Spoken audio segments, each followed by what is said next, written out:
दोस्तों एक 13 साल का लड़का जिसको नई नई लड़कियों से दोस्ती करने का एक अजीब सा शौक लग गया था, वह उन लड़कियों से बात करने के बहाने ढूंढा करता है। जैसे कि वह सोशल मीडिया चलाता है या इंस्टाग्राम वगैरह चलाता है, उसके माध्यम से वह नई नई लड़कियों से दोस्ती करता है और उनसे बात करना चाहता है।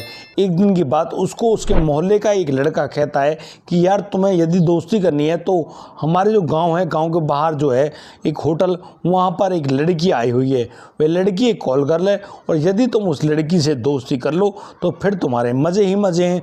अब इस बात को सुनकर वह 13 साल का लड़का उन लोगों पर यकीन कर लेता है और बस उनके साथ उस कॉल गर्ल से बात करने के लिए रवाना हो जाता है। दोस्तों वह लड़का उस होटल पर जाता तो है, उसके साथ दो अन्य युवक भी जाते हैं और फिर तो वहाँ पर एक ऐसी कहानी घटती है जिस कहानी को जानकर आप वाकई में हैरान रह जाएंगे। दोस्तों अभी जो रमज़ान का समय चल रहा है, जो कि एक पाक महीना कहा जाता है हमारे मुस्लिम भाइयों के लिए, वो लोग यहाँ इस रमज़ान के पाक महीने में बहुत सारे ऐसे काम किया करते हैं जिनसे उनको सुन्नतें मिलती हैं। यानी कि वो लोग बहुत ही ढंग से, बड़े ही प्यार से रहते हैं और एक दूसरे की मदद भी किया करते हैं। लेकिन वह जो 13 साल का लड़का वहाँ उस होटल पर गया तो है, लेकिन वापस नहीं लौटता है। आखिर वह लड़का कहाँ गया? जब उसकी ढूंढने में उसका पूरा परिवार जुट जाता है तो पूरे परिवार के पूरे दम लगाने के बाद भी उस लड़के के बारे में किसी को कोई भी जानकारी नहीं पता चलती है।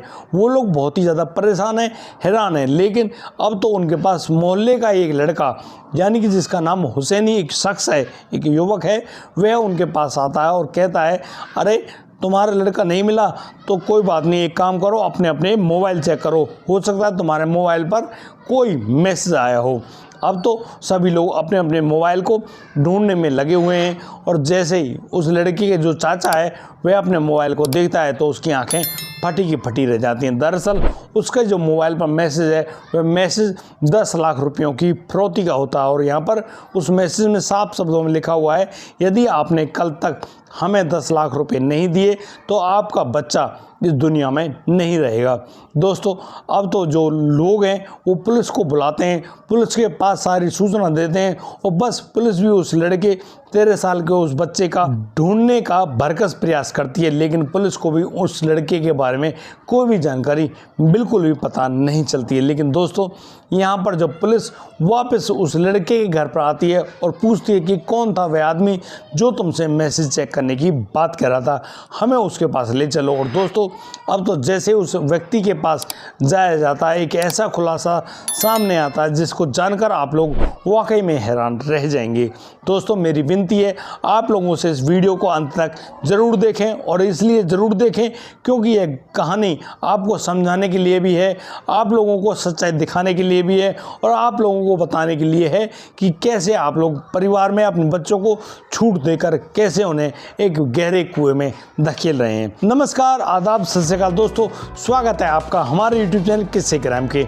और दोस्तों आपसे प्यार भरी गुजारिश, आगे बढ़ने से पहले हमारे चैनल को सब्सक्राइब करना, नोटिफिकेशन की बेल को दबाना बिल्कुल ना भूलें। दोस्तों आज का बेहद ही हैरान करने वाला मामला सामने आया है कानपुर उत्तर प्रदेश से। दोस्तों कानपुर उत्तर प्रदेश जो कि एक बड़ा शहर है, उसका जो एक ग्रामीण एरिया है, वहाँ पर जो वह हाईवे जा रहा है जो कि लखनऊ के लिए निकलता है, उसके पास एक कुआं होता है। और दोस्तों यहाँ 6 मार्च 2025 को अब तो जो लोग उस कुएं के पास जाते हैं वो लोग पाते हैं कि इस कुएं में किसी बच्चे का शव तैर रहा है, यानी कि कोई बच्चा इसमें पड़ा है।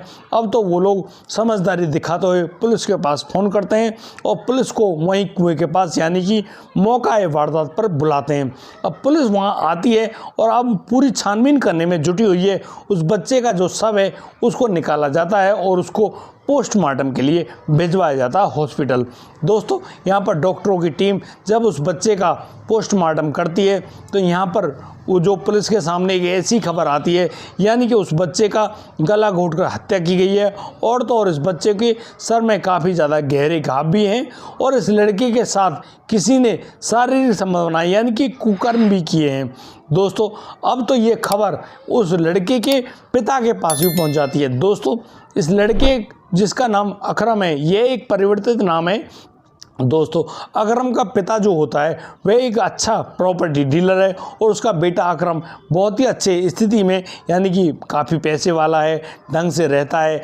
अब उसके इस प्रकार से रहने से उसके जो आस पड़ोस के जो लड़के हैं, लोग हैं, उस बच्चे पर नज़र रखते हैं। लेकिन ये जो बच्चा अकरम है ये दिखने में सुंदर तो होता है, कहीं ना कहीं ये लड़का नई नई लड़कियों से दोस्ती करने में ज़्यादा अग्रसर रहता है।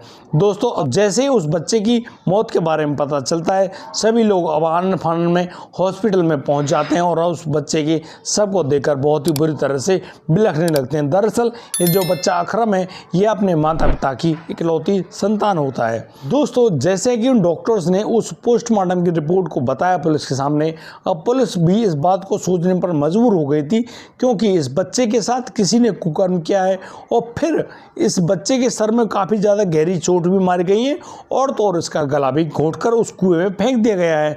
दरअसल यहाँ पर हुआ क्या है, अब तो पुलिस इन्वेस्टिगेशन में जुट गई है और इसी इन्वेस्टिगेशन के दौरान पुलिस अब पहुंचती है उस अकरम के घर पर, यानी उस लड़के के घर पर पहुंचा जाता है और वहाँ सभी लोगों से जब पुलिस पूछताछ कर रही होती है तो उस अकरम यानी कि मृतक जो लड़का अकरम है उस लड़के का जो चाचा है वह बताता है कि उसके फ़ोन पर उसी लड़के के फ़ोन से एक मैसेज आया था। वह मैसेज होता है 10 लाख रुपयों की फिरौती का।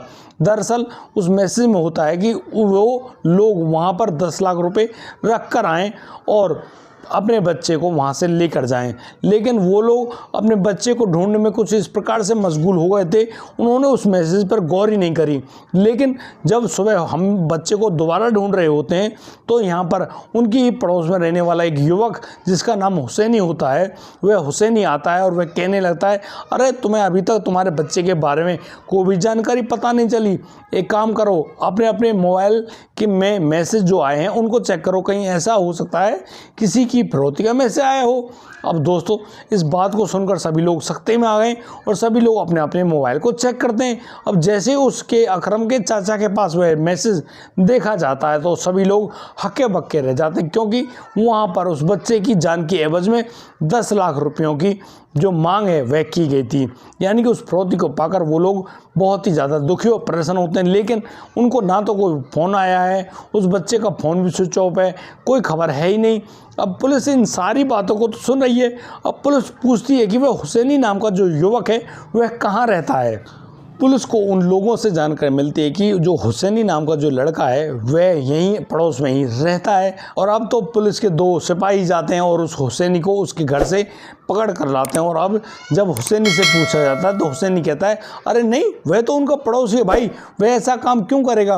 उसने तो जनरली पूछा है कि यार किसी का मैसेज आया हो, वह ऐसा क्यों करेगा। लेकिन पुलिस जो कि न्याय करती है, न्याय करवाने में हम लोगों के सहायक हो और वही पुलिस अब तो उस युवक को अपने साथ गाड़ी में बिठाकर पुलिस थाने ले जाती है। और पुलिस थाने में और बढ़िया तरह से मारपीट करके बढ़िया 3rd डिग्री का इस्तेमाल किया गया जब हुसैनी के ऊपर, तब वह व्यक्ति हुसैनी सच्चाई को बयां करता है। और वह सच्चाई कुछ इस प्रकार होती है, वह एक दिन जब इस रमज़ान के पवित्र महीने में अपने दोस्त अजहर के पास खड़ा था, वह जो अजरू जिसकी शादी अभी तक नहीं हुई है लेकिन उसकी गर्लफ्रेंड ने उससे संबंध बनाने के लिए मना कर दिया है। और तो और वह जो हुसैनी खुद जो हुसैनी है वह शादीशुदा भी है और उसकी जो बीवी है वह भी उससे संबंध बनाने के लिए मना कर देती है। यहाँ पर वो दोनों जो युवक हैं, दोनों दोस्त हैं, वो ऐसे ही बातचीत करने में जुटे हुए होते हैं।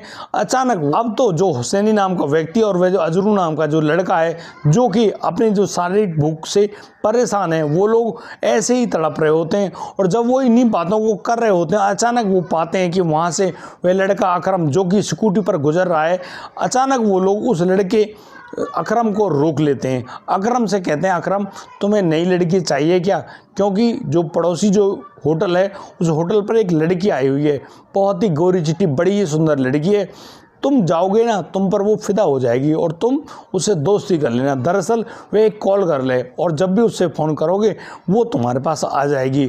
और तो और इन रमज़ान का जो पाक महीना है इसमें जो संबंध बनाना होता है बहुत ही ज़्यादा अच्छा होता है। अब इस बात को सुनकर वह जो अकरम है वह उनकी बात पर एग्री कर जाता है और अब वो तीनों लोग उस अकरम के साथ यानी कि अकरम की स्कूटी को तो वहीं पर खड़ा कर दिया जाता है और अब जो हुसैनी अपनी मोटरसाइकिल पर वो तीनों लोग उस होटल पर पहुंच जाते हैं। दोस्तों उस होटल पर काफ़ी देर इंतज़ार करने के बाद वह जो लड़का अजरू है और वह जो हुसैनी है वह काफ़ी ज़्यादा इंतज़ार करते हैं, इधर उधर फ़ोन भी करते हैं, लेकिन वहाँ पर कोई भी कॉल नहीं आती है। अब तो वो लोग कहते हैं कि चलो जंगल की तरफ कुछ देर वहाँ पर बैठेंगे, बातचीत करेंगे, और वह अकरम उनके साथ यानी कि उस जंगल में भी चला जाता है। वो लोग अकरम को वहाँ से करीब 5 किलोमीटर दूर ले जाते हैं, बिल्कुल सुनसान इलाका जंगल होता है, और वहाँ पर अब अकरम को कहते हैं कि अकरम एक काम करो, चुपचाप कपड़े उतारो। यानी कि अब इस बात को सुनकर वह अकरम कहता है कि यार तुम क्या कह रहे हो। यहाँ पर वह अकरम अपने जो रिश्ते में लगने वाला चाचा होता है हुसैनी, उससे कहता है यार तुम तो मेरे चाचा हो, तुम मुझसे ऐसी बातें क्यों कर सकते हो और कैसे कर सकते हो। तो यहाँ पर जो हुसैनी है वह उस लड़के अकरम को मारने लगता है। यानी कि वह जो हुसैनी है वह उस लड़के अकरम पर बहुत ही बुरी तरह से मारपीट करता है, लात मुंह से बरसाता है, और बस यहाँ पर उस लड़के उस अजरू की मदद से उस अकरम के हाथ पैरों को बांध दिया जाता है, और अब उस लड़के अजरू के शरीर के जो सारे कपड़े उनको उतार दिया जाता है, और अब वो दोनों वैसी दरिंदे उस बच्चे यानी कि अकरम के साथ शारीरिक संबंध कायम करते हैं। और दोस्तों वो रुकते नहीं है, यानी कि कभी एक, कभी दूसरा, और फिर तीसरा और चौथा, यानी कि 4-5 बार उस बच्चे के साथ शारीरिक संबंध बनाते हैं। अब वह जो लड़का जो कि लहूलुहान हो गया था, यानी कि उसके गुप्तांग से जो खून है वह बहने लगा था, लेकिन वो दरिंदे इतने वहशी हो गए थे कि उन्होंने रमज़ान के पवित्र महीने के बारे में भी नहीं सोचा और ना ही समझा कि वो लोग उस बच्चे के साथ क्या कर रहे हैं। अब तो जब वे इस पूरी प्रक्रिया को कर चुके होते हैं, कहीं ना कहीं उनके दिमाग में एक डर घर कर जाता है। वह डर इस प्रकार का होता है कि यार यदि इस बच्चे के बारे में किसी को जानकारी भी पता चल गई तो वो लोग कहीं के नहीं रहेंगे। वो लोग अब एक लोहे की रॉड को उठाकर लाते हैं और उस बच्चे अकरम के सर में मारने लगते हैं। उस बच्चे के सर में जैसे ही उस लोहे की रॉड को मारा जाता है, उस लड़के यानी कि अकरम की वहीं पर दर्दनाक मौत हो जाती है। वो लोग इतने पर संतुष्ट नहीं होते हैं, वो उसके पैरों से रस्सी को खोलते हैं और उस अकरम के गले में उस रस्सी को डालकर उसको भी गले को घोट देते हैं, ताकि वो लोग इस बात में यानी कि वो लोग सही साबित हों कि अकरम की मौत हो चुकी है। वो इतने पर ही नहीं रुकते हैं, वो अब अकरम के शव को उठाकर वहीं पड़ोस में जो कुआं है उस कुएं में फेंक देते हैं। इस पूरे घटनाक्रम को करने के बाद अब तो वह जो अजरू है और वह जो व्यक्ति हुसैनी है अपने अपने घर लौट आते हैं, और बस ऐसे ही उस अकरम के परिवार के साथ उस लड़के अकरम को ढूंढवाने की पूरी कोशिश करने लगता है वह हुसैनी। अब तो जैसे ही रात के करीब 10 बजते हैं, वो लोग यानी कि हुसैनी अपने घर जाता है और अकरम के जो फ़ोन था उसको ऑन करता है और उससे उसके चाचा के नंबर पर एक मैसेज डालता है। उस मैसेज में 10 लाख रुपए की फिरौती मांगी गई होती है और कहा जाता है कि यदि उन्होंने 10 लाख रुपए का इंतजाम नहीं किया तो तुम्हारे बच्चे की हत्या कर दी जाएगी। दोस्तों इस प्रकार से वह जो हुसैनी है वह अपने द्वारा किए गए उस जुर्म को स्वीकार कर लेता है, और अब तो पुलिस उस हुसैनी की निशानदेही पर उस अजहर नाम के उस व्यक्ति को भी गिरफ्तार कर लाती है, और अब तो उनको जो निचली अदालत है उनके सामने पेश करके मजिस्ट्रेट ने उन दोनों युवकों को करीब 6 दिन के लिए रिमांड पर भेज दिया है। और अब बहुत ही जल्दी उन लोगों को यानी कि रिमांड की अवधि खत्म होने पर उन लोगों को जेल में लंबे समय के लिए भेज दिया जाएगा, क्योंकि अब तो इसके जो सुनवाई का जो मामला है वह कोर्ट में लंबित है। दोस्तों इस पूरे घटनाक्रम को सुनाने का उद्देश्य किसी को परेशान करना नहीं है, किसी का दिल दुखाना नहीं है। दोस्तों हम लोग इन घटनाक्रम के माध्यम से आप लोगों को बताना चाहते हैं कि यदि आप कोई भी गलत कार्य करते हैं तो उसका खामियाजा तो आप लोगों को भुगतना ही पड़ेगा। जिस प्रकार से वो हुसैनी और जो अजरू है वह अब जेल में सज़ा काट रहे हैं। दोस्तों उन लोगों ने उस रमज़ान के पवित्र महीने की भी कोई भी गरिमा नहीं समझी, क्योंकि जो रमज़ान का जो पवित्र पाक महीना होता है उसकी गरिमा इतनी ज़बरदस्त है कि ये लोग दिन भर पानी का टपका तक भी अपने मुंह से नहीं लगाते हैं, और ये लोग बड़े ही शिद्दत से अपने अल्लाह ताला को याद करते हैं और उनके याद में ही इस दिन को, इस पूरी रात को भी गुजारते हैं। दोस्तों जिस प्रकार से उन लोगों ने उस बच्चे के साथ इतना भयानक दर्दनाक ये कांड किया, इस बात को सोचकर वाकई में डर लगता है कि यार समाज का क्या प्रारूप हो गया है। दोस्तों इसमें किसी उम्र की दोस्तों इसमें किसी भी मज़हब की बातें मैं नहीं कर रहा हूँ, मैं तो इंसान की मानसिकता की बातें कर रहा हूँ, क्योंकि ये घिनौनी मानसिकता कहीं ना कहीं तो जन्म ले ही रही है और ये इतने बुरे कृत्य को कर भी रही है जो कि बहुत ही ज़्यादा खतरनाक है। दोस्तों इस प्रकार के हर जो काम है उससे बचिए और अपने परिवार को संभाल कर रखिए, क्योंकि कहीं ना कहीं ये कलयुग का जो काल चल रहा है इसका असर हमारे समाज पर दिखने लगा है। और दोस्तों आपको हमारे द्वारा सुनाई गई ये कहानी ज़रा सी भी अच्छी लगी है तो आप प्यारा सा जो लाइक है और कमेंट करके हमको अनुग्रहित करिए। और दोस्तों आज के लिए सिर्फ इतना ही, अब दीजिए मुझे इजाज़त, मिलता हूँ कल, लाता हूँ एक और अनोखा मामला। तब तक के लिए आप बढ़िया रहें, बेहतर रहें, अपना और अपने परिवार का बखूबी ख्याल रखते रहें। जय हिंद, जय भारत।